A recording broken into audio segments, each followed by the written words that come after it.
नमस्कार दोस्तों। तो आप लोगों को पता होना चाहिए कि हम लोग एडुटेरिया के सेट नंबर 1 का प्रैक्टिस सेशन लगा रहे हैं, वो भी पूरी तरीके से व्याख्या कर करके उसका पूरा डिटेल एनालिसिस करके, और उसी कारवां को पार्ट नंबर आज हम लोग का 3 है और इसी पार्ट नंबर 3 को आज हम लोग देखेंगे और इसमें आज पूरा 100 तक का क्वेश्चन जो है वो पूरा लगा लेंगे और डिटेल में देखेंगे। जिस तरीके से पिछले 2 सेशंस में हम लोग कर रहे हैं उसी तरीके से आज का भी सेशन होने वाला है। चलिए बिना किसी बात का शुरू करते हैं। क्वेश्चन नंबर 56 से हमें चालू करना था। तो देखिए क्वेश्चन नंबर जो 56 है, यानी कि हम लोग क्वेश्चन नंबर 55 तक जो है हम लोग कर लिए, 55 तक आज से हम लोग को 56 में करना है। तो ध्यान दीजिएगा, पूछा जा रहा है कि यूटोपिया नामक पुस्तक, ध्यान देंगे यहाँ पे एक शब्द लिखा गया है जिसका नाम है यूटोपिया। तो यूटोपिया नामक जो पुस्तक के लेखक हैं उनका नाम आपसे पूछा हुआ है। तो यूटोपिया का मतलब पहले समझ लीजिए। यूटोपिया एक इंग्लिश वर्ड है। यूटोपिया का मतलब होता है काल्पनिक साम्राज्य, जहाँ पे सब कुछ जो है वो अच्छे ढंग से होता हो। इस तरीके के साम्राज्य को, इस तरीके के शहर को, इस तरीके के कस्बे को, इस तरीके के पूरे देश को यूटोपिया कहा जाता है। और इसी चीज़ को पूछा गया है कि एक किताब है, वो किताब किसके द्वारा लिखा गया है। तो उस व्यक्ति का नाम है बाबू, देखिए, थॉमस मोरे।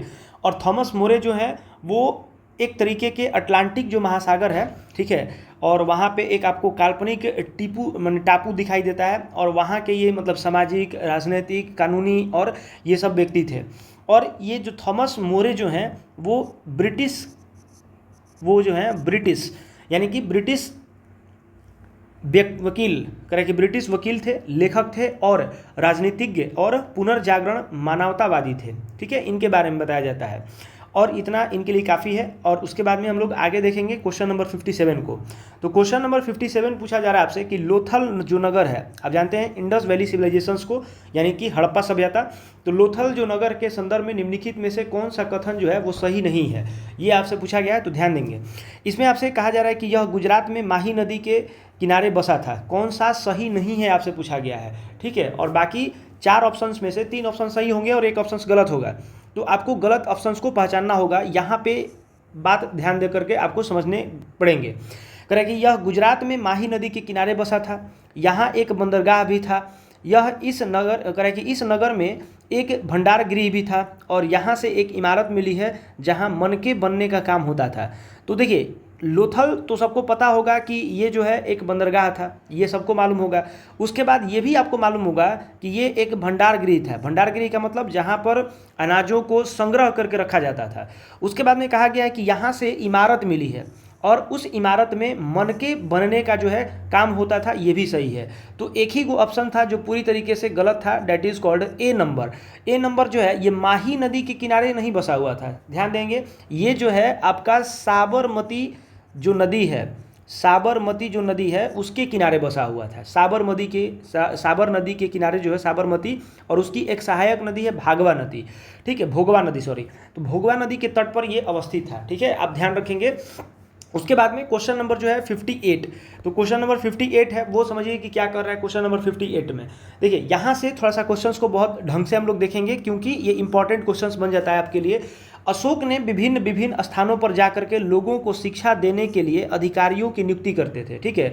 इन अधिकारियों को निम्नलिखित में से किस नाम से जाना जाता था।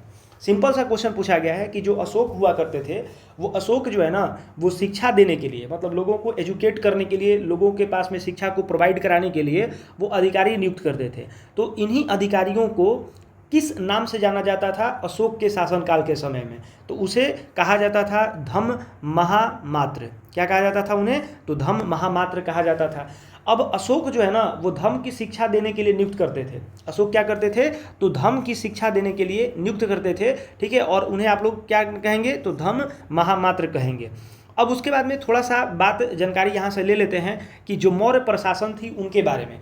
तो मौर्य प्रशासन के बारे में अगर आपसे कोई पूछे तो यहाँ से एक क्वेश्चन बनता है जो समहर्ता को लेकर के बनता है कि समहर्ता आखिर क्या होता था। जैसे इसी तरीके से धम्म महामात्रा आप पढ़ रहे हैं तो उसी तरीके से समहर्ता होता था। तो समहर्ता को आखिर क्या कहते थे? तो समहर्ता जो है मौर्य प्रशासन में जो है ना राजस्व का मुख्य संग्रहकर्ता होता था। ठीक है, किसका होता था? राजस्व का। तो राजस्व जैसे रुपया पैसा इन सब का जो है वो मुख्य यानी कि मेन संग्रह करता यानी कि उसको कलेक्ट करने वाला व्यक्ति को हम लोग उस समय के सेंस में समहर्ता के नाम से जानते थे। इस बात का ध्यान रखेंगे।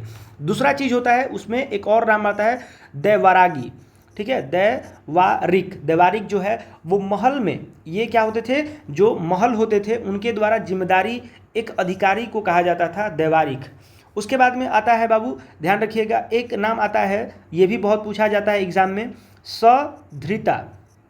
सत्रिधाता कहा जाता है। ये मौर्य प्रशासन जो होते थे ना, मौर्य प्रशासन यानी कि जो मौर्य शासन काल था उसमें जो प्रशासन होते थे इनके ये कोषाध्यक्ष हुआ करते थे।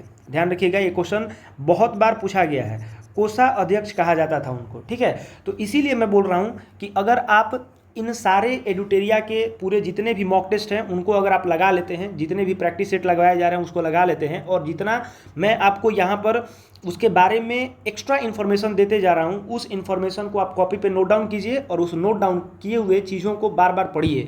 इससे आपका पूरी तरीके से सारा का सारा जो है वो डाउट क्लियर होते जाएगा और एक पूरा निचोड़ बन करके आपके अंदर फैक्ट एंड फिगर्स का बैठ जाएगा, जो कि आपको एग्जामिनेशंस में बहुत ज़्यादा हेल्प करने वाला है। चलिए क्वेश्चन नंबर अब हम लोग 59 के ऊपर बढ़ते हैं और 59 क्वेश्चन नंबर है वो क्या कह रहा है वो थोड़ा सा समझने योग्य है, वो देखते हैं हम लोग।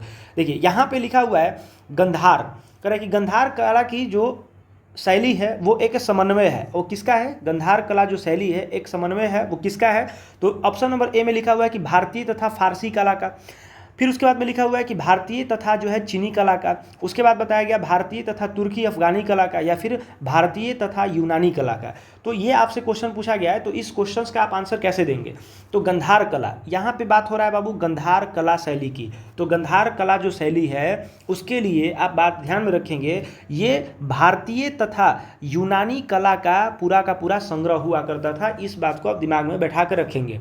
आप जानते होंगे कि जो हमारा पश्चिमी एशिया जो हुआ करता था, वेस्टर्न जिसको हम लोग एशिया बोलते हैं, जो पश्चिमी एशिया हुआ करता था उसके साथ में संपर्क बढ़ाने के कारण पश्चिमोत्तर जो भारत के लोग हुआ करते थे नगरों में जो यूनानी मूर्ति कला को प्रवेश मिला। ठीक है, जो यूनानी जो मूर्ति कला थी, यूनानी जो पूरी की पूरी मूर्ति बनाने का जो पूरा एक उनके पास अपना सिस्टम हुआ करता था, वो हमारे इस भारतीय नगरों में जो खास करके भारत के पश्चिमोत्तर राज्यों में हुआ करते थे यानी कि वेस्टर्न साइड में हुआ करते थे, वहाँ पर आपको देखने को मिलता था। ठीक है, अब आगे बात करते हैं। तो गंधार जो प्रदेश है, अब थोड़ा सा इसके बारे में बात करें तो गंधार जो प्रदेश है वो भारतीय कलाकारों और मूर्ति कला की मतलब इस शैली में दिलचस्पी बढ़ी। मतलब जो ये गंधार कला जो है वो यूनानी कला के आने से इनके यहाँ पे थोड़ा सा दिलचस्पी बढ़ी और इससे वे प्रभावित भी हुए। ठीक है, मतलब उनसे पूरी तरीके से वो प्रभावित भी हुए।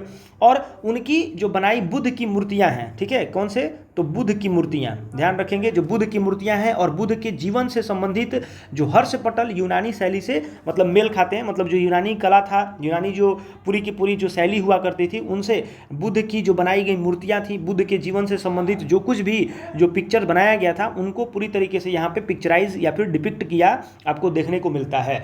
और यह जो शैली हुआ करती थी यानी कि जो गंधार कला के नाम से जानी जाती थी, जो गंधार नगर में जो हुआ करता था उसे हम लोग गंधार कला के नाम से जानते थे।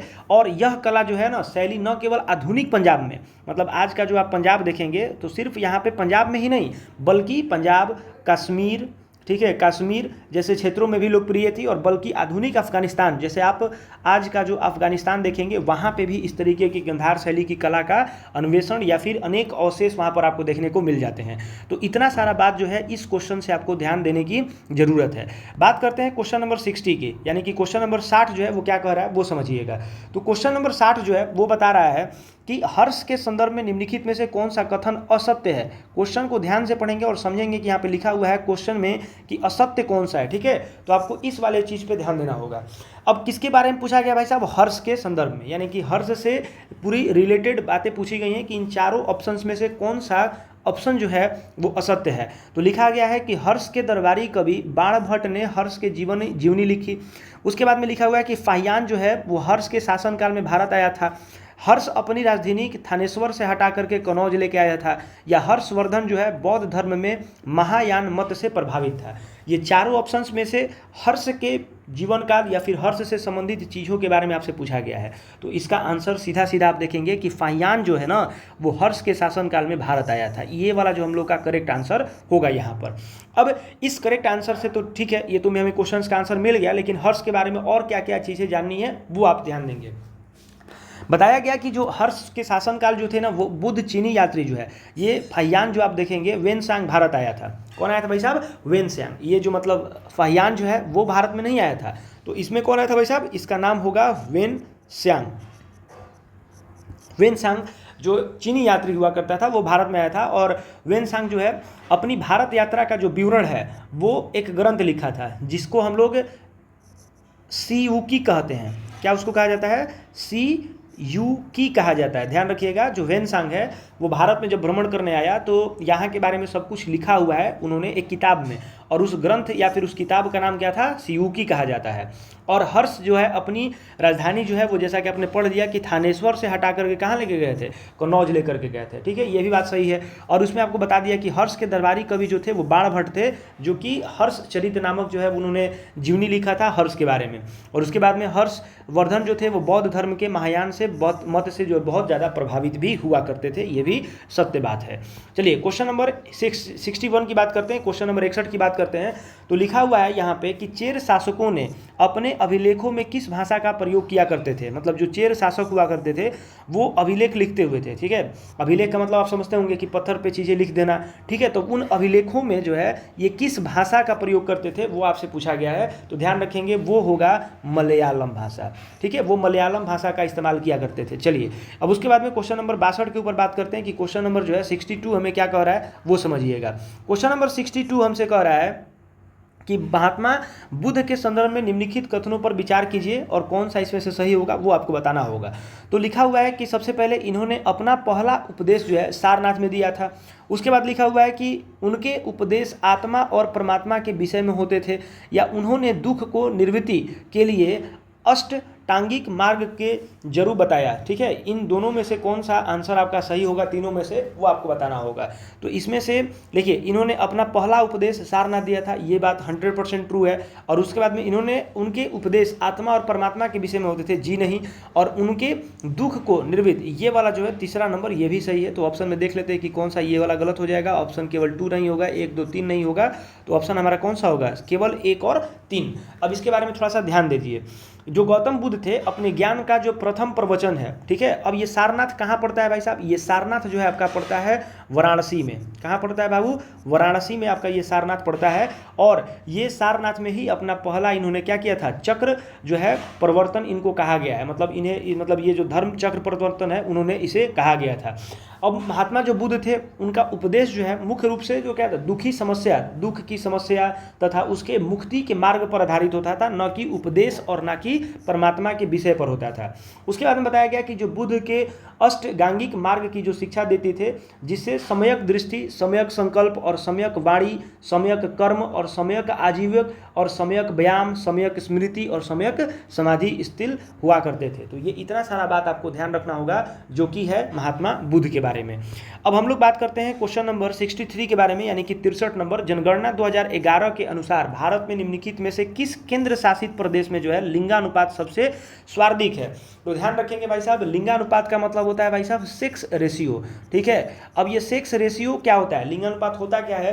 तो 1000 पुरुषों पर कितनी महिलाएं हैं उन्हीं को कहा जाता है क्या? तो सेक्स रेशियो, या फिर हम लोग हिंदी में उसे लिंगानुपात कहते हैं। तो ये आपका जो है वो आपको ध्यान में रखना होगा। इसका आंसर होगा भाई साहब पौंडीचेरी। क्या होगा? पौंडीचेरी। अब थोड़ा सा इसके बारे में 2011 का जो जनगणना है उसके ऊपर हम लोग थोड़ा सा चर्चा कर लेते हैं, और क्या क्या आपको याद करना होगा वो हम लोग इस टॉपिक से निकाल करके पढ़ लेते हैं, क्या क्या चीज़ें हैं समझिए।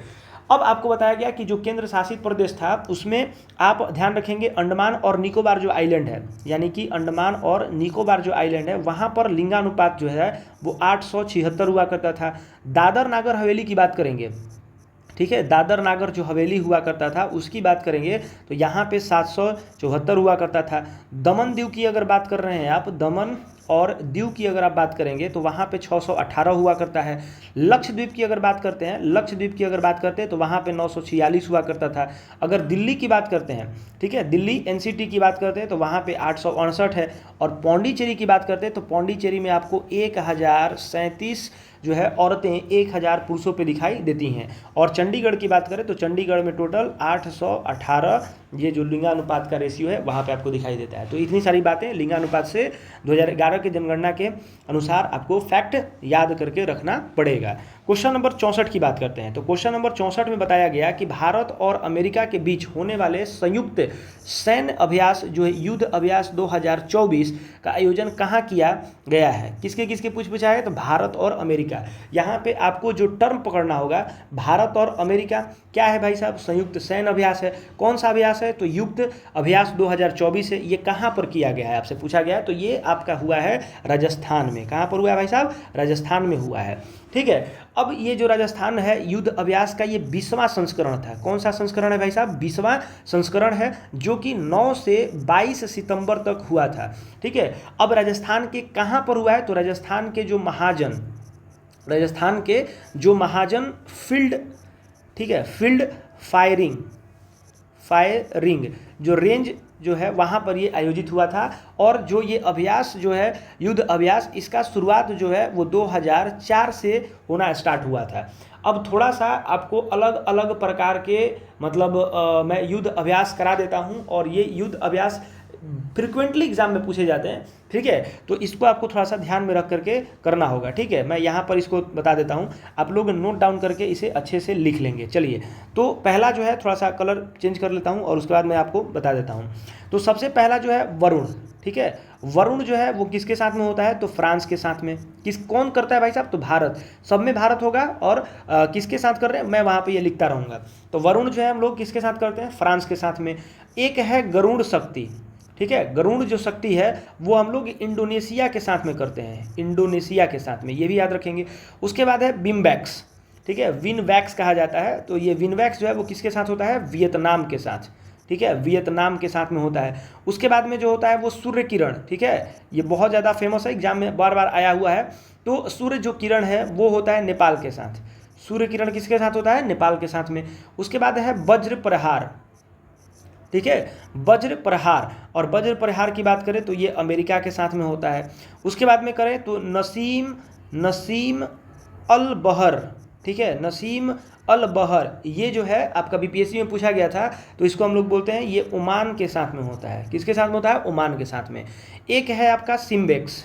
ठीक है, सिम्बेक्स। अब ये सिम्बेक्स जो है वो सिंगापुर के साथ में होता है, सिंगापुर के साथ में होता है। उसके बाद आप देखेंगे तो मालाबार। ठीक है, अब ये मालाबार किसके साथ में होता है तो भाई साहब इसमें 4 देश शामिल होते हैं, जिसमें आपका इंडिया है, जिसमें आपका जापान है, जिसमें आपका अमेरिका है, और जिसमें आपका ऑस्ट्रेलिया भी है। उसके बाद में अगर बात करें काजिंद। ठीक है, ये भी आप ध्यान रखेंगे, काजिंद। अब ये काजिंद जो है वो कजाकिस्तान के साथ में होता है। उसके बाद में अगर बात करें तो आपका एक हो जाता है जिसका नाम है युद्ध अभ्यास। ये आपको पता चल गया कि युद्ध अभ्यास किसके साथ है भाई साहब तो अमेरिका के साथ में। अल जो है एक होता है अल नजाह। ठीक है, अल नजाह जो है वो किसके साथ होता है तो भारत और ओमान के साथ में। उसके बाद में आप देखेंगे मित्र शक्ति, आप याद रखेंगे तो मित्र शक्ति जो है वो श्रीलंका के साथ में होता है। मित्र शक्ति जो है वो भारत और श्रीलंका के बीच में होता है। तो इतना सारा जो है पॉइंट आपको इस जो टॉपिक है, ये जो मतलब अभ्यास वाला जो टॉपिक है, यहाँ से याद करना पड़ेगा। ठीक है, और इसके ऊपर जैसे कि मैं एक वीडियो भी बनाऊंगा, शॉर्ट वीडियो, और उस शॉर्ट वीडियो में आपका जितना भी ये मतलब पूरा का पूरा जो युद्ध अभ्यास है किन किन देशों के साथ में होता है वो सारा हम एक बार करा के शॉर्ट वीडियो में डालेंगे। ठीक है, वो देख लीजिएगा। करें कि किस वायु दाब पेटी, यहाँ पे लिखा हुआ है क्वेश्चन नंबर 65 में कि किस वायु दाब जो है, किस वायु दाब पेटी के को जो है अश्व अक्षांश कहा जाता है। अश्व अक्षांश माने कौन से वायु दाब पेटी को कहा जाता है तो आप जानते होंगे कि इसको भाई साहब बड़ा ये क्वेश्चन पॉपुलर है, और इसको हम लोग कहते हैं 30 डिग्री 35 डिग्री 30 से 35 डिग्री नॉर्थ जो है साउथ, उस डायरेक्शन वाले चीज़ों को हम लोग इस बात को कहते हैं क्या तो अश्व अक्षांश कहा जाता है। ठीक है, अब ये जो है ना उत्तरी और दक्षिण अक्षांश दोनों के मध्य जो है वायु दाब जो वाली पेटियों के मतलब अश्व अक्षांश कहा जाता है। कोई पूछेगा कि अश्व अक्षांश किसको कहेंगे तो आप सीधा सीधा आंसर बोलेंगे कि जो भूमध्य रेखा से 30 से 35 डिग्री उत्तरी और दक्षिणी अक्षांशों के जो मध्य जो उच्च वायु दाब वाली जो पेटी होती है उसी को हम लोग क्या कहते हैं, तो अश्व अक्षांश कहते हैं। ये भी आप लोग को पता होना चाहिए। क्वेश्चन नंबर अब 66 में देखते हैं। क्वेश्चन नंबर 66 को देखते हैं। इसमें क्या है, कह रहा है कि असत्य कथनों पर विचार करें कि जो भी इसमें से गलत होगा चारों ऑप्शंस में से उसको जो है आपको मैंने टिक आउट करना होगा। पहला लिखा हुआ है कि सिंधु नदी जो है जम्मू कश्मीर से होकर प्रवाहित होती है, ठीक है। उसके बाद पूछा गया है कि श्योक नदी जो है वो झेलम की सहायक नदी है। उसके बाद पूछा गया है कि झेलम जो है वो सिंधु नदी की सबसे बड़ी सहायक नदी है, और सभी असत्य हैं। तो भाई साहब इसमें अगर आप इन चीज़ों के बारे में देखेंगे तो बेसिकली आपसे जो सिंधु नदी जल प्रवाह तंत्र है उसी के बारे में सारा क्वेश्चन पूछा गया है। लेकिन जब आप उसे पूरे डिटेल एनालिसिस के साथ देखेंगे तो ये चारों जो तीनों ऑप्शन है वो गलत है, इसलिए इसका आंसर क्या होगा कि सभी असत्य है। अब भाई साहब जब सभी असत्य हैं तो सही क्या है वो हम लोग देख लेते हैं थोड़ा सा, ठीक है। तो चलिए उसको हम लोग थोड़ा देख लेते हैं। तो अब सिंधु नदी प्रणाली के बारे में थोड़ा बात करते हैं, ठीक है। सिंधु नदी प्रणाली के बारे में बात करते हैं। सिंधु नदी प्रणाली के बारे में अगर बात करें तो इसमें सबसे पहला जो पॉइंट ध्यान रखेंगे, जो सिंधु नदी तंत्र में जो मुख्य रूप से जो आता है, कौन कौन सा नदी आता है भाई साहब, तो इसमें आपका सिंधु आता है, उसके बाद में आपका झेलम आता है, उसके बाद में आपका चिनाब आता है, चिनाब नदी आती है। उसके बाद अगर बात करें तो रावी नदी आती है। उसके बाद में बात करें तो ब्यास नदी आती है। उसके बाद में बात करें तो सतलुज नदी आती है। ये आपको ध्यान रखना होगा। दूसरा पॉइंट इसमें क्या ध्यान रखेंगे कि जो झेलम और रावी है, जो झेलम रावी चिनाब, ठीक है, चिनाब, ये जो है ना नदी से मिलती है। मतलब जो झेलम और रावी जो है वो चिनाब नदी से मिलती है। ये झेलम और चिनाब जो रावी जो है वो चिनाब नदी से जाकर के मिल जाती है। ब्यास नदी के बारे में बात करें, जो ब्यास नदी है वो सतलुज नदी से मिलती है, ठीक है, सतलुज नदी से जाकर के मिलती है। और फिर जाकर के जो सतलुज नदी है वो आपका जाकर के जो है वो पंजनंद नदी बना देती है, मिलकर के आगे चल करके ये ऐसा हो जाता है। अब आप इसमें से एक पॉइंट और याद रखेंगे कि जो संयुक्त धारा जो है वो लगभग जो 40 मील, ठीक है, 40 मील दक्षिण पश्चिम में यानी कि साउथ वेस्ट की ओर में बहती है। और मिथानकोट एक जगह का नाम पड़ता है, ठीक है, मिथानकोट जगह का नाम पड़ता है जहाँ ये नदियाँ जो हैं वो आपका जो है सिंधु से मिल जाती हैं, ठीक है, सिंधु से मिल जाती हैं। ये आपका ध्यान रखना है, ठीक है।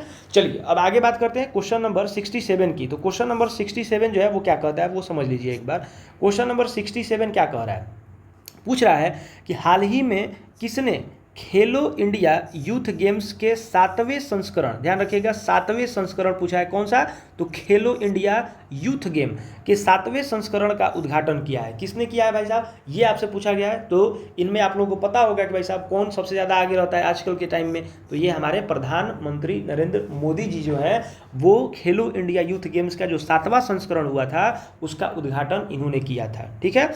और इनका जो उद्घाटन है वो कहाँ पे हुआ था, तो ध्यान रखेंगे वो पाटलिपुत्र में हुआ था। कहाँ पर हुआ था, तो पाटलिपुत्र में किया गया था। और ये कैसा संस्करण था, तो डिजिटली कॉन्फ्रेंसिंग, यानी कि जो हम लोग बोलते हैं ना जिसको वीडियो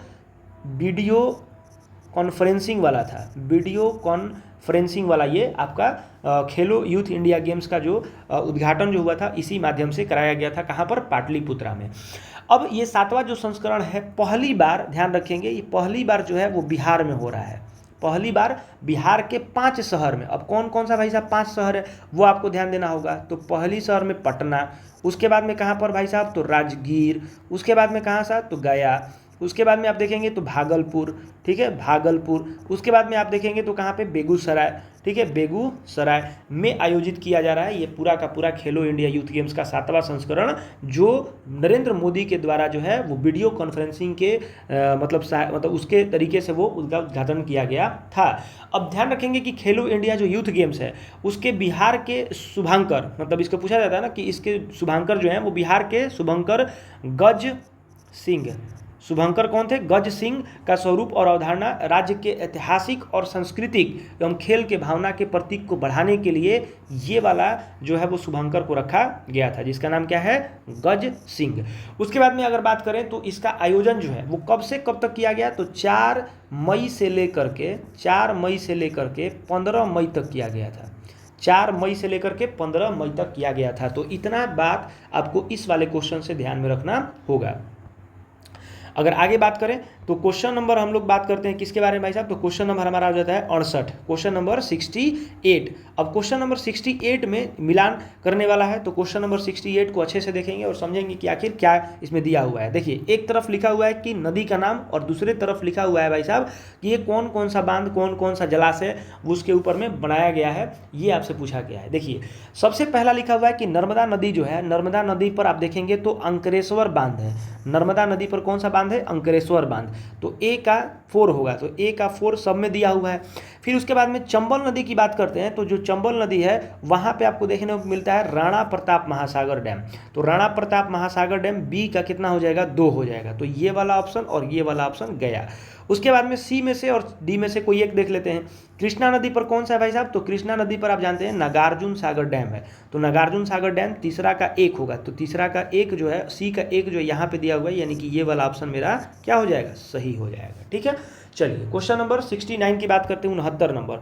अब यहाँ पे पूछा गया कि मैग्नीशियम पे जो ये +2 आयन लिखा हुआ है, मैग्नीशियम पे जो ये +2 आयन जो लिखा हुआ है, ये आयन का इलेक्ट्रॉनिक विन्यास क्या है, इस आयन का इलेक्ट्रॉनिक विन्यास। तो देखो, इलेक्ट्रॉनिक विन्यास क्या होता है, इसको हम लोग इंग्लिश में बोलते हैं इलेक्ट्रॉनिक कॉन्फ़िगरेशन। इलेक्ट्रॉनिक कॉन्फ़िगरेशन, फिगरेशन कहा जाता है। ठीक है, इलेक्ट्रॉनिक कॉन्फ़िगरेशन कहा जाता है। यहाँ पे ध्यान देंगे कि जो Mg होता है, ठीक है, जिसको हम लोग मैग्नीशियम बोलते हैं, उनका एटॉमिक नंबर कितना होता है भाई साहब, तो 12 होता है। अब ये 12 जो है, यानी कि उसमें मैग्नीशियम में इलेक्ट्रॉनों की संख्या कितनी होगी, 12 होगी। अब ये यहाँ पे लिखा हुआ है कि Mg2+, यानी कि 2 आयन और है, मतलब इसको दे दिया, यानी कि प्लस का साइन क्या होता है कि 2 आयन आप किसी को डोनेट कर दिए तो आपके प्लस का पॉजिटिव चार्ज चला जाता है, यानी कि 12 में से अगर आप 2 घटाएंगे तो कितना हो जाएगा, 10।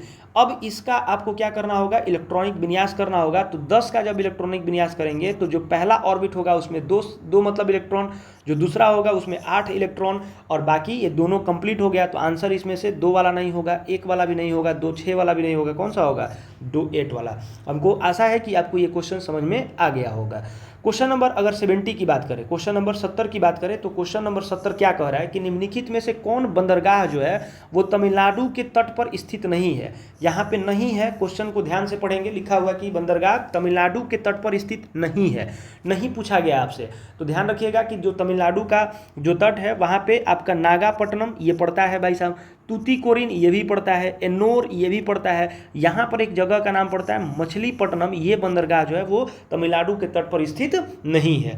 अब ध्यान रखेंगे, यहाँ पे थोड़ा सा मैं आपको अच्छे से डिटेल में एनालिसिस के साथ में बता देता हूँ कि कौन कौन सा बंदरगाह जो है वो कहाँ कहाँ पर आपको देखने को मिल जाता है, ये आपको याद करना होगा। तो अगर आप गुजरात की बात करते हैं तो गुजरात में आपको देखने को मिलता है भाई साहब कांडला बंदरगाह। ठीक है, यहाँ से ये वाला क्वेश्चन आपका फिक्स हो गया, कांडला बंदरगाह। उसके बाद में इसका जो नया नाम है, कांडला का जो नया नाम है, उसका हम लोग नया नाम रखे हुए हैं दीनदयाल। क्या नाम रखा गया है इसका, दीनदयाल पोर्ट। उसके बाद में अगर मुंबई की बात करें तो मुंबई की बात करेंगे तो वहाँ पे आपको मुंबई पोर्ट ही देखने को मिलता है। उसके बाद में आगे बात करें गोवा की, तो गोवा में आपको जो है मार्मो गांव देखने को मिलता है, मार्मो गांव। अब देखो, मार्मो गांव जो है GAO होता है, जब इसको आप उल्टा करेंगे तो इसका हो जाएगा, गोवा का स्पेलिंग क्या होता है, GOA, गोवा। तो ठीक है, ऐसे आप लोग याद कर लेंगे कि गोवा में मार्मो गांव बंदरगाह है। उसके बाद में अगर कर्नाटक की बात करें तो यहाँ पे न्यू मैंगलोर, ठीक है, न्यू मैंगलोर, ठीक है, न्यू मैंगलोर है। उसके बाद में अगर बात करें कोचीन बंदरगाह की, तो आपको कोचीन जो बंदरगाह है वो केरल में आपको देखने को मिल जाता है। उसके बाद में इधर तमिलनाडु में बात करें तो आपको नागापट्टनम देखने को मिल जाएगा, ये वाला। उसके बाद में आगे बात करें तो यहाँ पे एन्नोर और यहाँ पे तूतीकोरिन, एन्नोर और तूतीकोरिन आपको यहाँ पे तमिलनाडु में देखने को मिल जाएगा। अगर आप आंध्र प्रदेश की बात करते हैं तो वहाँ पे आपको विशाखापट्टनम पोर्ट देखने को मिलता है। उड़ीसा की बात करें तो वहाँ पे आपको जो है पारादीप पोर्ट देखने को मिलता है। उड़ीसा में कौन सा, पारादीप, ये भी ध्यान रखेंगे, पारादीप। उसके बाद में अगर बात करें तो यहाँ पर वेस्ट बंगाल में आपको देखने को मिलता है हल्दिया पोर्ट, ठीक है, हल्दिया पोर्ट वेस्ट बंगाल में आपको देखने को मिलता है। तो इतना सारा वेस्ट बंगाल में इतना सारा जो है आपको भारत में जो पोर्ट के नाम है उसको आपको ध्यान रखना होगा। अगर बात करें कि ये मछलीपट्टनम कहाँ पे पोर्ट है, तो मछलीपट्टनम जो पोर्ट होगा आपका आंध्र प्रदेश में स्थित है। ठीक है, चलिए अब क्वेश्चन नंबर जो है 71 के ऊपर बात करते हैं। क्वेश्चन नंबर 71 क्या कह रहा है, कह रहा है कि निम्नलिखित में से जनजाति और राज्य की कौन सी जोड़ी सुमेलित नहीं है। यानी कि पूछा गया है कि जो जनजाति है, जो ये ट्राइबल कम्युनिटी जो होते हैं, वो उनके राज्य का नाम बताना है और कौन सा इसमें से बताना है कि सुमेलित नहीं है, मतलब कौन सा गलत है। ठीक है, वो आपके क्वेश्चन पूछा गया है, तो ध्यान रखिएगा। यहाँ पे आपको बताया जा रहा है कि जैसे आप देखेंगे भील जो है वो गुजरात में ही फेमस है, ये पता होगा आपको। गादी जो ट्राइब है वो आपको हिमाचल प्रदेश में देखने को मिलती है। टोडा आपको तमिलनाडु में देखने को मिलती है, लेकिन वासी जो है ये आपको केरल में देखने को नहीं मिलती है। ठीक है, चलिए अब कौन कौन सा जनजाति जो है वो ज़्यादा फेमस है, जो एग्जाम में बहुत बार रिपीटेड क्वेश्चन हो जाते हैं, जो बहुत बार आपसे पूछे गए होंगे, उनके बारे में आपको बता देता हूँ। अगर आप छत्तीसगढ़ की बात करते हैं, ठीक है, छत्तीसगढ़ की बात करते हैं, तो छत्तीसगढ़ में आपको याद करना होगा कि गोंड है, ठीक है, अगरिया डैम, अगरिया जो ट्राइब है वो है, बैगा डैम है। ठीक है, ये सब। सिक्किम में अगर बात करें तो मैं आपको बता दे रहा हूँ, आप लोग कॉपी पे उसे लिख लेंगे। सिक्किम में आपको देखने को मिलता है भूटिया, उसके बाद में लिम्बू, लेपचा और उसके बाद में तमांग। तमिलनाडु की अगर बात करें तो वहाँ पे टोडा, बडागा, कोटा और इरुलास कहा जाता है उसे, और कुरुम्बास कहा जाता है, ऐसा ही नाम है बाबू, ध्यान रखना होगा। और जो ये वासी जो ट्राइब है ना, ये आपको देखने को मिलता है लक्षद्वीप पर। कहाँ पर देखने को मिलता है? लक्षद्वीप पर। अंडमान अगर निकोबार की बात करें तो वहाँ पे सेंटलीज, जरावा और सोमपेन, तीन आपको ध्यान में रखिएगा, सेंटलीज, जरावा और सोमपेन द्वीप। उसके बाद में अगर बात करें आपका 72 नंबर क्वेश्चंस की, उसमें देख लीजिए, कह रहा है कि विश्व में कॉफ़ी का सर्वाधिक उत्पादन कहाँ होता है। ये क्लास 10th के एनसीईआरटी में दिया हुआ है कि विश्व में जो कॉफ़ी का सर्वाधिक उत्पादन है वो कहाँ पे होता है। तो ये सिंपल सा आंसर होता है इसका ब्राज़ील। कौन सा आता है भाई साहब? ब्राज़ील। और इसे हम लोग जो है ब्राज़ील का कहवा पात्र, यानी कि कॉफ़ी का पूरा उत्पादन क्षेत्र जो है उसे कहा जाता है, ब्राज़ील को कहते हैं। और ब्राज़ील में आप देखेंगे तो जो सेंटोस पतन है, जो सेंटोस, ध्यान रखिएगा, सेंटोस, ठीक है, सेंटोस जो पतन है उन्हीं को हम लोग कहवा पतन कहते हैं। उसके बाद में देखेंगे तो साओ पुलाव जो है वो कहवा प्रांत कहा जाता है। साओ पुलाव जगह का नाम है, साओ पुलाव, घूमने वाला स्थान भी है, ठीक है, टूरिज्म के लिए फेमस भी है साओ पुलाव। अब उसमें आपको थोड़ा सा दिखाने को बता रहे हैं कि जो कहवा जो होती है, यानी कि कॉफ़ी जिसको हम लोग बोलते हैं, वो 3 किस्मों की पाई जाती है। एक होता है अरेबिका, कॉफ़ी के जो प्रकार होते हैं उसमें सबसे पहले जो आता है उसका नाम है अरेबिका, ये आप लोग ध्यान रखेंगे। दूसरा इसमें आता है आपका रोबोस्टा, ठीक है, रोबेस्टा इसको कहा जाता है। तीसरा जो होता है उसका हम लोग बोलते हैं लाइबेटिका। क्या उसको कहते हैं? लाइबेटिका। ये कॉफ़ी के 3 प्रकार हैं, आप लोग नाम इसका ध्यान रखेंगे। पहला जिसका नाम है अरेबिका, दूसरा का नाम है रोबेस्टा, तीसरा का नाम है लाइबेटिका।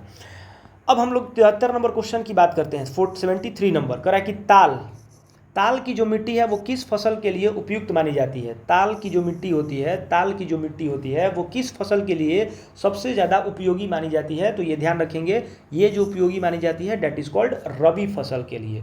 अब भाई साहब ये देखेंगे कि ये मिट्टी भारत में, बिहार में कहाँ पर आपको देखने को मिलता है, तो आपको देखने को मिलेगा गंगा का जो दक्षिणी जो तट है, यानी कि जो साउथ वाला जो तट है, वहाँ पर 8 से लेकर के 10 किलोमीटर के चौड़ी पट्टी के रूप में आपको देखने को मिलती है, जिसे हम लोग ताल के नाम से जानते हैं।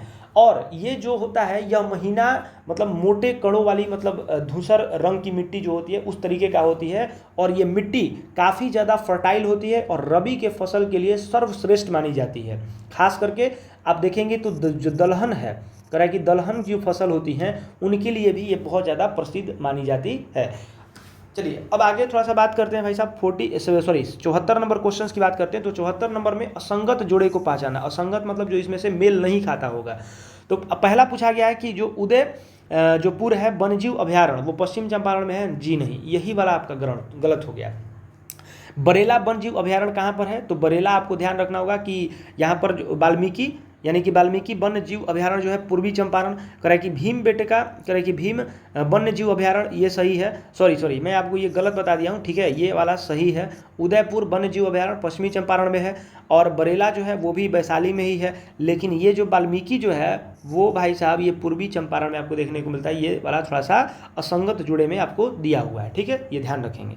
75 नंबर की बात करते हैं, क्वेश्चन नंबर 75। क्वेश्चन नंबर 75 में देखिए कह रहा है कि क्वेश्चन नंबर 75 जो है वो पूछा गया है और आपसे बता रहा है कि उत्तर पश्चिम, कह रहा है कि उत्तर पश्चिम भारत में सर्दियों के दिनों में होने वाली जो वर्षा होती है वो किस मानसून या फिर किस विक्षोभ से है। देखिए उत्तर पश्चिम की बात करें, अगर हम थोड़ा सा यहाँ पे भारत का अगर नक्शा बनाएं तो ठीक है, ये भारत का जो नक्शा अगर हम बनाते हैं तो यहाँ पे आपको दिखाई देगा कि उत्तर पश्चिम को किसको बोलते हैं भाई साहब, तो उत्तर पश्चिम ये वाला रीजन जो है। अब इस रीजन में जो सर्दियों के दिनों में जो वर्षा होती है, ठीक है, जो आप विंटर सीजन की बात करते हैं वहाँ पे अगर रेन होता है तो इस चीज़ के कौन से विक्षोभ या फिर कौन से मानसून के कारण होती है, तो सीधा हम लोग जानते हैं वेस्टर्न डिस्टर्बेंस के कारण होती है, जिसे हम लोग हिंदी में पश्चिमी विक्षोभ कहते हैं। ठीक है, क्या कहते हैं, वेस्टर्न डिस्टर्बेंस के कारण होती है, जिसे हम लोग हिंदी में पश्चिमी विक्षोभ कहते हैं। ठीक है, इस बात का आप लोग ध्यान रखिएगा। अब देखो थोड़ा सा यहाँ पे हम लोग भारत का एक मैप देख करके उसे थोड़ा सा बना लेते हैं कि क्या आखिर किस तरीके से ये पूरा का पूरा जो चीज़ है वो होता है भारत में। तो यहाँ से जो ये पूरा जो आएगा, जिसको हम लोग नॉर्थ वेस्टर्न बोल रहे हैं, तो इसको हम लोग पश्चिमी विक्षोभ बोल देते हैं। और उसके बाद में आप देखेंगे तो यहाँ पे आपको दिखाई देता है पश्चिमी घाट, और पश्चिमी घाट में आपको देखेंगे तो दक्षिण और पश्चिम मानसून आपको देखने को मिलेगा। कोरोमंडल तट, आप इधर देखेंगे तो कोरोमंडल तट है, वहाँ पे आपको उत्तर पूर्वी मानसून देखने को मिलता है। इस बात का आप ध्यान रखिएगा। ठीक है, चलिए क्वेश्चन नंबर जो है वो 76 की बात करते हैं। क्वेश्चन नंबर जो 76 है उसके ऊपर थोड़ा चर्चा करते हैं कि क्वेश्चन नंबर 76 में क्या दिया हुआ है। कह रहा है कि निम्नलिखित में से वैश्विक सम्मेलन ग्रीन हाउस गैस उत्सर्जनों की कमी के लिए जो आयोजित जो वैश्विक समझौते की जो दिशा की जो पहला कदम था वो कब लिया गया था। यानी कि सीधा पूछ रहा है आपसे कि जो ग्रीन हाउस गैस जो उत्सर्जन हो रहा है उसका इमिशन जो होता है उसके कमी के लिए, मतलब उसके ऊपर काम करने के लिए हम लोग कौन सा विश्व स्तरीय बैठक का जो समझौता है वो कहाँ से, मतलब कब किया गया, तो ये आपको ध्यान में रखना होगा। इसको हम लोग बोलते हैं रियो 1992। ये भी आपका क्लास 10th के ज्योग्राफी के पहले चैप्टर में से क्वेश्चन पूछा गया है। इसीलिए कहा जाता है कि एनसीईआरटी जो बुक है उसे बहुत ज़्यादा डिटेल में पढ़िए, अच्छे से पढ़िए, समझ के पढ़िए, एक पॉइंट के ऊपर काम कीजिए तो आपका कोई भी क्वेश्चन नहीं फंसेगा। लगभग मान के चलिए कि 70 से 80% जो क्वेश्चंस होते हैं वो सीधा उस बुक से पूछे जाते हैं, जो क्लास 6 से लेकर के जो क्लास 10 करके आप ओल्ड एनसीईआरटी बुक्स हैं उनको बढ़िया से अगर पढ़ लेंगे तो ध्यान रखेंगे कि ग्रीन हाउस गैस उत्सर्जन जो है वो रियो 1992 से लिया गया, मतलब वहाँ पे ये पहली बार समझौता को दिशा दिया गया था। ठीक है, चलिए इसके बारे में थोड़ा सा देख लेते हैं कि जो ओजोन परत होती है उसको नष्ट करने वाला, ठीक है, जो ओजोन जो लेयर होता है उसको नष्ट करने वाली जो गैस के उत्सर्जन को रोकने हेतु, ठीक है, 1985 में, कब, 1985 में वियना सम्मेलन होता है। ठीक है, कौन सा सम्मेलन होता है, वियना सम्मेलन का आयोजन होता है। उसके बाद भाई साहब 1987 की बात करते हैं तो यहाँ पे आपको मॉन्ट्रियल प्रोटोकॉल होता है। ठीक है, कौन सा, मॉन्ट्रियल प्रोटोकॉल। और ये जो भी चीज़ है ना मॉन्ट्रियल प्रोटोकॉल, इसमें भी ओजोन, ठीक है, ओजोन लेयर के संरक्षण से संबंधित बातें हुई थी। उसके बाद अगर बात करते हैं जैसे कि आपका 1992, तो 1992 की अगर बात करें तो ये जो रियो में हुआ था, कहाँ पे हुआ था भाई साहब, रियो में हुआ था, जिसे हम लोग पृथ्वी सम्मेलन के नाम से भी जानते हैं। ठीक है, अर्थ समिट के नाम से इसे जानते हैं। और ये ग्रीन हाउस गैस के उत्सर्जन की कमी से संबंधित था, इसीलिए क्वेश्चन यहाँ पे क्या पूछा गया है, कमी, उत्सर्जन की कमी से, इसीलिए आंसर यहाँ पे रियो 1992 होगा। अब एक आपका यहाँ पे है जिसका नाम है क्योटो प्रोटोकॉल 1997। अब ये क्योटो प्रोटोकॉल जो है ये आपका ग्रीन हाउस उत्सर्जन में कमी लाने के लिए बाध्यकारी लक्ष्य को निर्धारित इसमें किया गया था, जो कि आपका हुआ था 1997 में। और इस 1997 में होने वाले इस चीज़ को, इस सम्मेलन को कहा गया था क्योटो प्रोटोकॉल। चलिए इतना इस क्वेश्चन के लिए काफ़ी है। अब हम लोग क्वेश्चन नंबर 77 के ऊपर बढ़ते हैं, और 77 जो है वो क्या कह रहा है वो थोड़ा सा समझिए। क्वेश्चन नंबर 77 पूछ रहा है आपसे, कह रहा है कि यदि श्रम, ठीक है, यदि जो श्रम, लेबर, पूंजी, कैपिटल, करा कि यदि जो श्रम है वो पूंजी से सस्ता है तो अधिक श्रम जो प्रधान विधियों का प्रयोग होगा। यदि श्रम की अपेक्षा पूंजी सहित उत्पादन में अधिक पूंजी प्रदान विधियों का प्रयोग होगा, ऊपर दिया गया वितरण किस प्रकार के अर्थव्यवस्था को निरूपित करता है। यानी कि जो ऊपर में ये पूरा का पूरा एक जो दिया हुआ है कि किस तरीके से क्या क्या कौन सी पूंजी अगर ज़्यादा हो जाए कम हो जाए उसमें क्या होगा, तो उसको भाई साहब हम लोग सीधा सीधा बात कर रहे हैं कि पूंजी से संबंधित प्रधान विधियों का प्रयोग होगा, यानी कि पूंजी का उसमें बोलबाला होगा। तो सीधा बात है कि इसको हम लोग पूंजीवादी अर्थव्यवस्था के नाम से जानते हैं। ठीक है, अब थोड़ा सा बात कर लेते हैं कि आखिर ये पूंजीवादी अर्थव्यवस्था क्या कहलाता है। तो इसका डेफिनेशन ध्यान से सुनिएगा, मैं आप लोगों को बोल के समझा रहा हूँ, वो समझ लीजिएगा।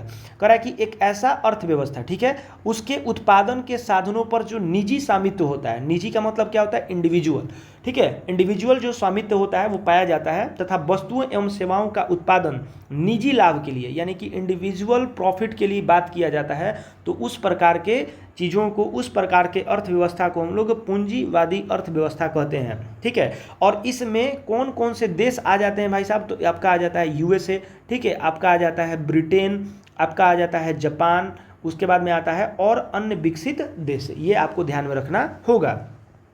क्वेश्चन नंबर अगर 78 की बात करें, क्वेश्चन नंबर जो है 78 की बात करते हैं, तो इस 78 वाले क्वेश्चन में आपको क्या ध्यान में रखना होगा, कह रहा है कि भारत में निम्नलिखित में से किस पंचवर्षीय योजना में, यानी कि 5 ईयर प्लान्स की बात कर रहा है, यानी कि पंचवर्षीय योजना में अर्थव्यवस्था में समाजवादी स्वरूप को अपनाया गया था। यानी कि जो समाज के रूप में पूरा का पूरा जो सोशल जो पूरा चीज़ है उसके ऊपर में ये सारा का सारा चीज़ होगा, अर्थव्यवस्था को देखा जाएगा, उसी को हम लोग बोलते हैं क्या, तो यहाँ पे आपको देखा होगा समाजवादी अर्थव्यवस्था की बात कर रहे हैं। ठीक है, तो ये कौन से पंचवर्षीय योजना में इसको रखा गया था, तो ये होता है भाई साहब आपका दूसरी पंचवर्षीय योजना। ध्यान रखिएगा, दूसरी पंचवर्षीय योजना में ये सारी की सारी बातें रखी गई थी।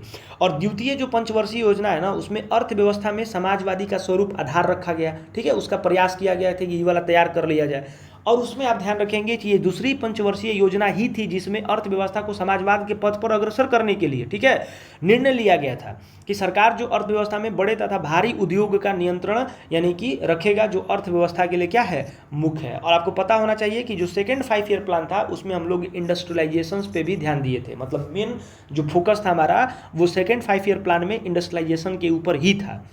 चलिए, उसके बाद में हम लोग बात करते हैं क्वेश्चन नंबर 79, यानी कि 79 नंबर अगर क्वेश्चन की बात करते हैं तो ये क्या कह रहा है कि भारत में 1991 में जो इकोनॉमिक पॉलिसी हुआ था, इकोनॉमिक पॉलिसी में बहुत बड़ा चेंज लेकर आ गए थे। तो कह रहा है कि भारत को 1991 में एक आर्थिक संकट का सामना करना पड़ा था, तो उस संकट को प्रमुख कारण क्या रहा होगा, ये आपसे पूछा है कि उस जो संकट है, जो ये आर्थिक जो संकट आपके सामने आया था, ये आर्थिक संकट का पूरा जो प्रमुख रीजन बताना है आपको कि क्यों हुआ था। तो इसका आंसर आप देखेंगे तो लिखा हुआ है कि राजनीतिक अस्थिरता, जी नहीं, ठीक है, बाहरी ऋण का उच्च स्तर, यानी कि हम लोग बाहर से जो पैसा ऋण के रूप में ले रहे थे, ठीक है, बाहर से जो पैसा हम लोग लोन के रूप में ले रहे थे, क्रेडिट के रूप में ले रहे थे, तो यही हमारे लिए सबसे बड़ा खतरा था, और ये हमें 1991 में आर्थिक संकट आने का सबसे बड़ा रीजन इसको माना जाता है। ठीक है, चलिए उसके बाद में आगे बात करते हैं, तो ये 80 नंबर क्वेश्चन की बात करते हैं कि बाजार का नियम जो है किस अर्थशास्त्री ने दिया था, यानी कि जो बाजार का जो नियम है कि बाजार में किस तरीके से चीज़ें बिकेंगी, क्या होगा, ठीक है, सारा का सारा जो अर्थव्यवस्था है उसने कौन से लोग ने किया था, तो उनका नाम क्या था, तो जेबी से, क्या नाम था उनका, जेबी से। ये आप लोग ध्यान में रखेंगे, इन्होंने द्वारा पूर्ति मांग, अपनी मांग का स्वयं निर्माण करते, ये उन्होंने कहा था। और इनको हम लोग क्या मतलब जो एक जेम किन्स, देखिए यहाँ पे जेम किन्स नाम है ना, वही याद आ रहा था कि जेम किन्स जो है उन्होंने भी एक सिद्धांत दिया था जिसको हम लोग बोलते हैं रोजगार का सिद्धांत। ठीक है, इन्होंने रोजगार का सिद्धांत दिया हुआ था। ठीक है, और जेबी से जो है वो बाजार के नियम का सिद्धांत दिया था, जिसको हम लोग पहले ही क्वेश्चन में देख लिए। क्वेश्चन नंबर 81 की बात करते हैं, 81 करा कि डेयरी और आर्थिक गतिविधियों के विकास क्षेत्र में आती है, माने कि जो डेयरी होता है, ठीक है, ये किस, आपको पता होना चाहिए ना कि हमारा जो क्षेत्र जो है, ठीक है, आर्थिक गतिविधि का जो क्षेत्र है वो 3 तरीके का है। एक जिसको हम लोग बोलते हैं प्राइवेट सेक्टर, एक होता है जिसको हम लोग बोलते हैं प्राइमरी सेक्टर, दूसरा जिसको हम लोग बोलते हैं सेकेंडरी सेक्टर, तीसरा जिसको हम लोग बोलते हैं टर्शियरी सेक्टर। तो इसी को कहा जाता है प्राथमिक क्षेत्र, इसी को कहा जाता है द्वितीयक क्षेत्र, और इसी को कहा जाता है तृतीयक क्षेत्र। तो ये आपसे पूछा गया है कि जो डेयरी है आर्थिक गतिविधि के किस क्षेत्र में आता है, तो ये भाई साहब आता है प्राथमिक क्षेत्र में। अब इसको याद करने का सबसे बड़ा ट्रिक क्या है, देखिए प्राइमरी सेक्टर का मतलब होता है ना, जो प्राइमरी होता है, जो सबसे पहला होता है, और प्राइमरी का मतलब होता है सीधा सीधा आप समझेंगे उसे एग्रीकल्चर से डायरेक्ट कांटेक्ट होता है। अगर आप सीधा सीधा खेती से कांटेक्ट कर रहे हैं तो वो आपका प्राइमरी क्षेत्र में आता है, ठीक है। उस प्रकार का कोई भी काम होगा वो सारा का सारा किस में होगा, तो एग्रीकल्चर या फिर इसी को हम लोग बोलते हैं प्राथमिक क्षेत्र, इसी में वो सारा चीज़ें आती हैं, ठीक है। और उसके बाद में आता है जो आपका सेकेंडरी वाला, तो सेकेंडरी में जितने भी प्रकार के आपको इंडस्ट्री से रिलेटेड वस्तुएं बनाने को लेकर के आती हैं उसको हम लोग कहते हैं क्या भाई साहब, तो उसको हम लोग बोलते हैं माध्यमिक क्षेत्र या फिर उसी को हम लोग बोलते हैं सेकेंडरी सेक्टर बोलते हैं। टर्सरी सेक्टर की बात करें तो टर्शियरी सेक्टर जो होती है उसमें हम लोग इसको बोलते हैं बाबू सर्विस सेक्टर, इसको हम लोग क्या बोलते हैं, तो इसको हम लोग बोलते हैं सर्विस सेक्टर। और सर्विस सेक्टर का मतलब जैसे मैं अभी आप लोगों को पढ़ा रहा हूँ तो ये जो पढ़ाना, डॉक्टरी करना, वकीली करना, ये सारा का सारा जो है वो सर्विस देने का काम करते हैं। इसीलिए इस क्षेत्र को, इस पूरे के पूरे सेक्टर को हम लोग जो है वो क्या बोलते हैं, सर्विस सेक्टर का भी नाम दे देते हैं। और इसी को हम लोग नाम देते हैं क्या, तो टर्शियरी सेक्टर, ठीक है। चलिए ये हमको पूरी की पूरी आपको क्षेत्र के बारे में समझा दी है। तो डेयरी कहाँ से रिलेटेड होगा भाई साहब, एग्रीकल्चर से रिलेटेड है, इसीलिए ये प्राथमिक क्षेत्र से रिलेटेड होगा। चलिए 82 नंबर क्वेश्चन की बात करते हैं कि रेपो रेट क्या है। चलिए एक बार मैं सोच रहा हूँ कि आपका इकोनॉमिक्स के ऊपर भी आपका क्लास ले लूँ, ठीक है। और ये सारा का सारा जो पूरा चीज़ है, रेपो रेट क्या होता है, ठीक है, रिवर्स रेपो रेट क्या होता है, ये सब आपको मैं बता दूंगा। चलिए रेपो रेट का सीधा सीधा आपको पूछा है कि इसका डेफिनेशन बता दीजिए वो क्या है। तो रेपो रेट यही होता है, थोड़ा सा ध्यान से समझिएगा, कि वह दर जिस पर आरबीआई राज्य सरकार को उधार देता है। नहीं भाई साहब, आरबीआई राज्य सरकार को उधार देता है उसे नहीं बोलते हैं। जिस दर पर जो है अंतर्राष्ट्रीय सहायता, अंतर्राष्ट्रीय का तो बात ही नहीं है। उसके बाद में कहा गया है कि वह दर जिस पर आरबीआई धन की कमी की स्थिति को वाणिज्य बैंकों को अल्पकालिक ऋण देता है। अल्पकालिक का मतलब होता है थोड़े समय के लिए अगर ऋण देता है, थोड़े समय के लिए लोन देता है, तो उसी को हम लोग क्या कहते हैं, रेपो रेट कहते हैं, ठीक है। ये रेपो दर कहलाता है, ध्यान रखिएगा।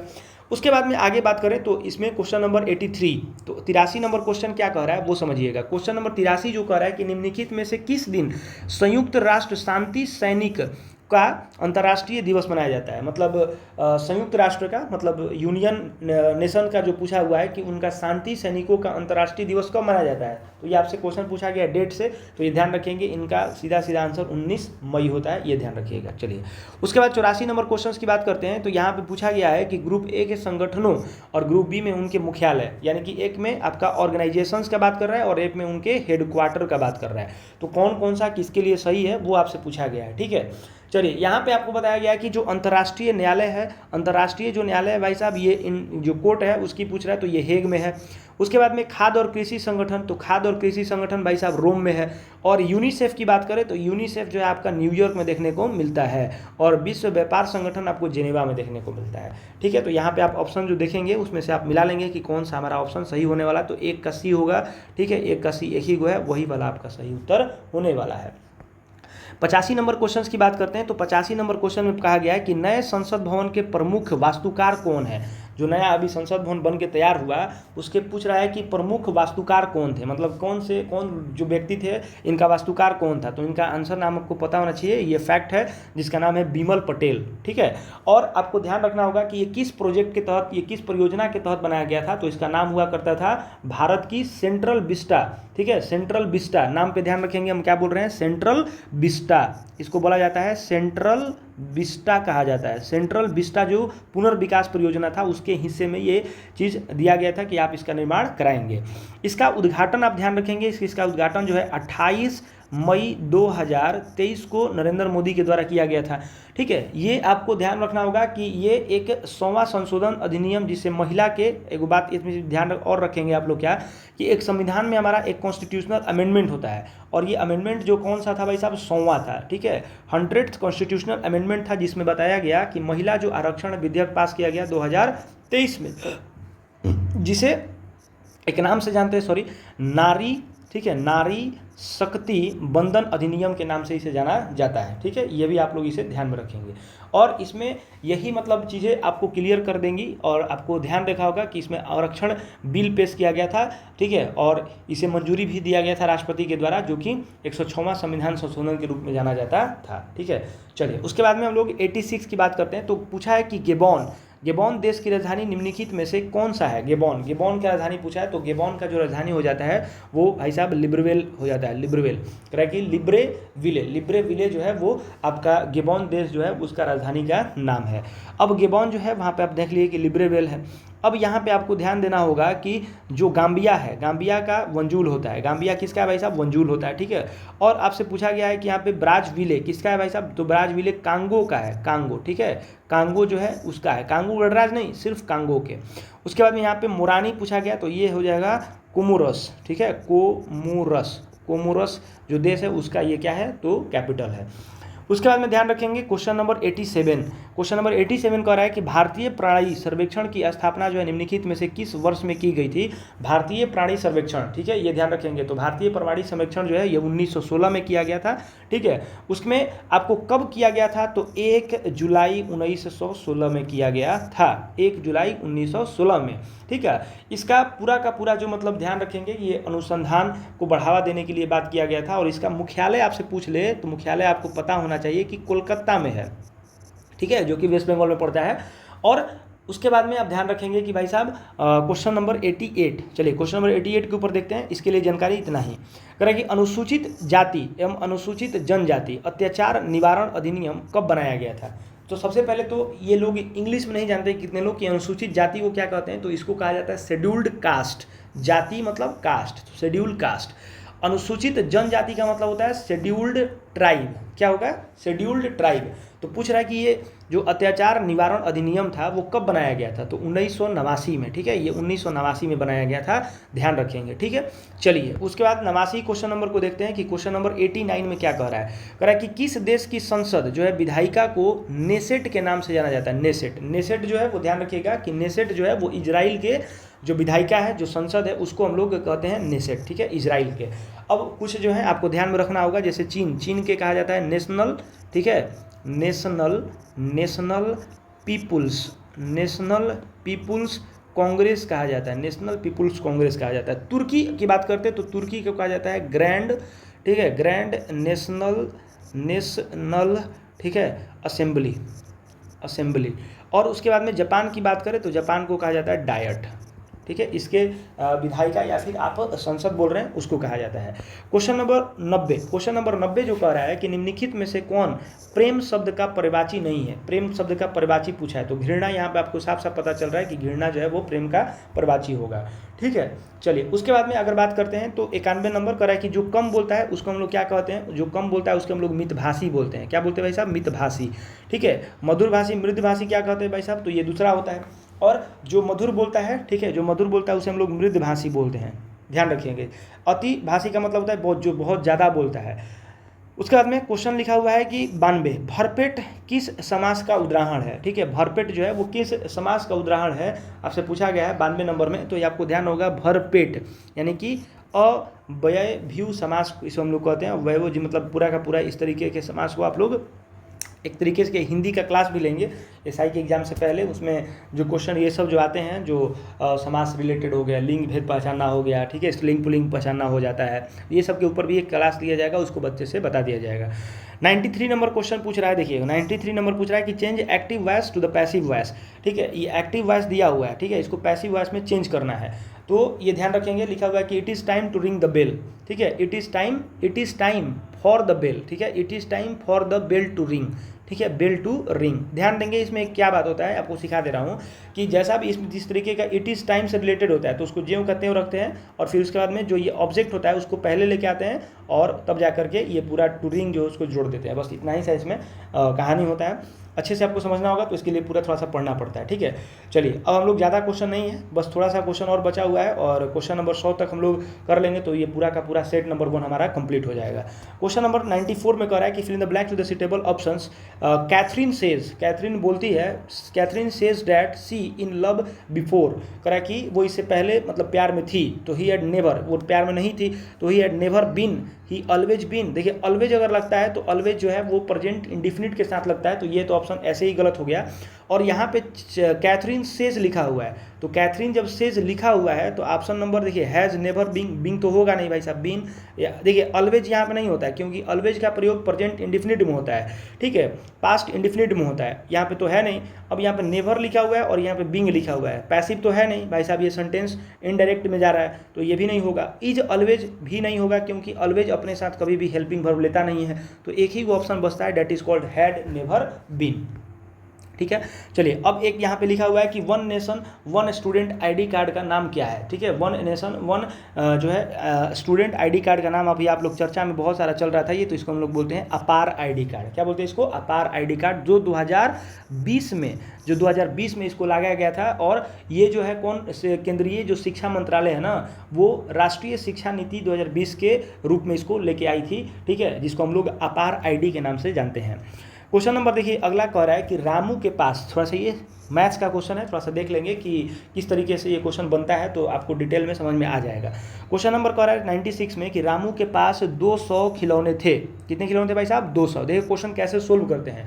आपको इस तरीके से क्वेश्चन सोल्व करना यूट्यूब पे कोई नहीं बताता है। क्यों नहीं बताता भाई साहब? क्योंकि वो पेड बैचेस में करते हैं, ध्यान रखिएगा इस बात को। कह रहा है कि रामू के पास कितने खिलौने थे? 200। कह रहा है कि उसने दिवाकर को 10%, ममता को 20% और 1/3 खिलौना किरण को दे दिया। देखिए 200 का 10% किसको दे दिया भाई साहब? तो 200 का अगर 10% देखें, 200 का 10%, तो भाई साहब 10% का मतलब होता है 20। तो 20 को खिलौना किसको दे दिया? 20 को खिलौना जो है दिवाकर को दे दिया। किसमें से? 200 में से। फिर कह रहा है कि 200 में से वो ममता को 20% दे देता है। तो ममता को जब 20% देगा तो इसका मतलब 40 खिलौना दे दिया, ठीक है, 40 खिलौना दे दिया। अब करण को, अब यहाँ पे लिखा हुआ है कि करण को जो है 1/3 दे देता है, यानी कि 200 का 1/3 कितना होता है? 200 का 1/3 भाई साहब 1/10। तो 1/10 जो है वो किसको 1/2 जो है किसको दे देता है? तो इसको भी 20 खिलौना इसको भी दे देता है। तो पूछा है कि वितरण के बाद रामू के पास कितना खिलौना बच गया? इन सबको जोड़ दें और 200 में से घटा देते हैं। तो 20 को यहाँ पर दे दिया, 40 को यहाँ पर, 60 को, और यहाँ पर 20 को, 80 को। तो 200 में से जब उसके में से घटा देंगे, 80 खिलौना घटा देंगे, तो उसके पास टोटल खिलौना की संख्या कितना बचा? 120। तो इसका आंसर कितना होगा? 120। क्वेश्चन नंबर 97 देख लीजिए। कह रहा है कि ए किसी कार्य को x दिन में कर सकता है। मान लेते हैं कि कोई कार्य है वो ए जो है वो x दिन में कर लेगा, तो एक दिन का कार्य कितना करेगा? 1/x। फिर कह रहा है कि बी उसी कार्य को 3x दिनों में करता है, तो एक दिन में वो कितना काम करेगा? तो 1/3x। अब कह रहा है कि दोनों एक साथ कार्य पूरा करें तो 12 दिन में कर सकते हैं, यानी कि 1/12। अब जब इसको कंप्लीट कीजिएगा तो ये होगा आपका 3x, और यहाँ पे हो जाएगा 3 + 1, और ये हो जाएगा आपका भाई साहब 1/12। जब इसको करेंगे तो 4 × 3 = 12, यानी कि x बराबर हो गया 4 × 4 यानी कि 16, ठीक है। 3 × 4 = 12 और 3 × 4 = 12, 4 × 4 = 16, तो x का मान कितना आ गया? 16 दिन, ठीक। चलिए क्वेश्चन नंबर 98 पूछ रहा है इसमें से लुप्त पद का ज्ञान करें, यानी कि लुप्त पद जो है उसको ज्ञान करना है। तो ध्यान रखिए, देखिए 5 11 लिखा हुआ है, फिर इसके बाद में क्वेश्चन मार्क, फिर इसके बाद में देखिए 5 से 11 जा रहा है। तो आप थोड़ा सा ध्यान दीजिए कि 5 से 11 कैसे जाएंगे? 5 6 11 हो सकता है, लेकिन यहाँ पे तो डिफरेंस ज़्यादा हो जाएगा, तो नहीं होगा। यानी कि हम ऐसे कर सकते हैं 5 दूना 10 + 11, ऐसे बोल सकते हैं। फिर यहाँ पे देखते हैं कि 55 गुने कितना होता है? 55 गुने जो है अगर करें 55 गुने 110 और प्लस में 7, ये बोल सकते हैं। यहाँ पे देखते हैं तो 11 गुने 3 करेंगे, 11 गुने 2 + 3 करेंगे, तो 11 दूनी 22, 22 से 3 25, यहाँ पे 25 हो जाएगा। क्या ये सेटिस्फाइड कर रहा है? 25 दूनी 50, 50 और फिर अब इसमें 5 जोड़ेंगे तो 55। जी सर, तो ये सेटिस्फाइड कर रहा है, इसलिए आंसर कौन सा होगा? 25, ठीक। क्वेश्चन नंबर 99 कर रहा है कि दो संख्याओं का एलसीएम, दो संख्याओं का जो एलसीएम है एचसीएफ का योग और अंतर क्रमशः जो है 592 और 518 है। मतलब दो संख्याओं के एलसीएम और एचसीएफ का जो योग है, एलसीएम दिया हुआ है और एचसीएफ दिया हुआ है, उनके योग और जैसे पूछा हुआ आपसे, देखिए ऐसे पूछ रहा है, कह रहा है कि एलसीएम तथा उनके एचसीएफ, ठीक है, इनका योग कितना दिया हुआ है? 592, और एलसीएम माइनस एचसीएफ ये कितना दिया हुआ है? 518। तो पूछा है कि यदि संख्याओं का योग 296 है, मतलब जो संख्या निकल के आया है उसका संख्या अगर 296 तो संख्याएं क्या होंगी? देखिए तो यहाँ से अगर आप निकालेंगे तो यहाँ से समीकरण 1 2 को सोल्व करने पे एनसीएफ को कटाएंगे तो 2 एलसीएम होगा। अब 2 एलसीएम इज इक्वल टू कितना हो गया भाई साहब? तो 2 एलसीएम इज इक्वल टू हो गया 110, यानी कि 8 2 10, 9 1 10 और 5 5 10 1 11, ठीक है। अब यहाँ से एलसीएम के बराबर कितना हो जाएगा? एलसीएम बराबर होगा, जब 2 से कटाइएगा तो 2 5 1 10, 2 5 1 10, 2 5 1 10, 555। और यहाँ पे जो एचसीएफ होगा वो भाई साहब निकालेंगे तो कितना हो जाएगा? 37, ठीक। अब आपका यहाँ से एचसीएफ आ गया, यहाँ से आपका एलसीएम आ गया। तो कह रहा है कि जो पहली संख्या है, पहली संख्या यानी कि 37x, पहली संख्या 37x और दूसरी संख्या कितना होगा? 37y, ये आपको पता होना चाहिए। तो इसमें 37x और 37y जो है ये कितना मान दिया हुआ है दोनों का? 296। तो x प्लस जो y होगा, अगर यहाँ से 296 कॉमन लेकर के 37 से कटा देंगे तो x प्लस y का मान कितना हो जाएगा भाई साहब? ये आपका आ जाता है कितना? तो 1 + 7 यानी कि 8 आ जाएगा। तो यहाँ पे कितना रखेंगे 1 और 7 ये वाला होगा। तो 8 = 3 5 ऐसे करके आपको देखना होगा और कौन सा इसमें सेटिस्फाई कर रहा है। तो इसका आंसर होगा 185 और 111। ठीक, ये वाला आंसर हो जाएगा। चलिए क्वेश्चन नंबर 100 कह रहा है आपका ब्लड रिलेशन से क्वेश्चन है। ये आपको देखना पड़ेगा कि ब्लड रिलेशन से क्वेश्चन किस तरीके से पूछा जा रहा है। कह रहा है कि एक फोटो की ओर संकेत करते हुए, मैंने फोटो में राम ने कहा, मतलब राम आप खुद को मान लीजिए। ऐसे क्वेश्चंस को सोल्व करते हैं जब भी किसी को फोटो में कह करके बताता है तो उसको खुद ही मान लिया जाता है। तो कह रहा है कि एक फोटो की ओर संकेत करते हुए राम ने कहा कि उसकी माता कि एकमात्र संतान मेरे पिता का एकमात्र पुत्र है। यानी कि उसकी माता का एकमात्र, यानी कि राम ने कहा, मैंने राम ने कहा कि उसकी, राम कहता है कि जो उसकी माता है उसकी एकमात्र संतान, यानी कि उसकी माता की एकमात्र संतान मेरे पिता का एकमात्र पुत्र है। मेरे पिता का क्या है, एकमात्र पुत्र है, यानी कि मैं खुद हूँ। स्वयं फोटो अपने को कह रहा है। तो राम किसके फोटो की ओर संकेत कर रहा है, तो राम जो है अपने फोटो की ओर क्या कर रहा है, संकेत कर रहा है।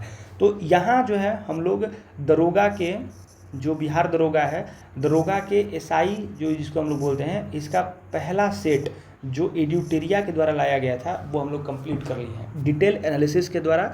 अब हम लोग कल दोबारा अब हम लोग इसके सेट नंबर 2 को देखना चालू करेंगे। तब तक के लिए धन्यवाद, थैंक यू। और एक रिक्वेस्ट है, कृपया चैनल नया है तो चैनल को थोड़ा सब्सक्राइब कर लें ताकि मुझे भी थोड़ा मोटिवेशन मिल जाए। और जब तक आपका दरोगा का परीक्षा प्रीलिम्स मेंस नहीं हो जाता है तब तक हम लोग इस तरीके का सीरीज लेकर के चलेंगे। और ध्यान रखिएगा, आपका ये 1 घंटा का सेशन आपके लिए बहुत ज़्यादा किफ़ायती साबित होगा। ध्यान रखिएगा, बहुत अच्छे ढंग से पढ़िएगा। चलिए आज के लिए बस इतना ही हम लोग रखते हैं, बाकी आने वाले दिनों में और ज़्यादा हम लोग पढ़ेंगे।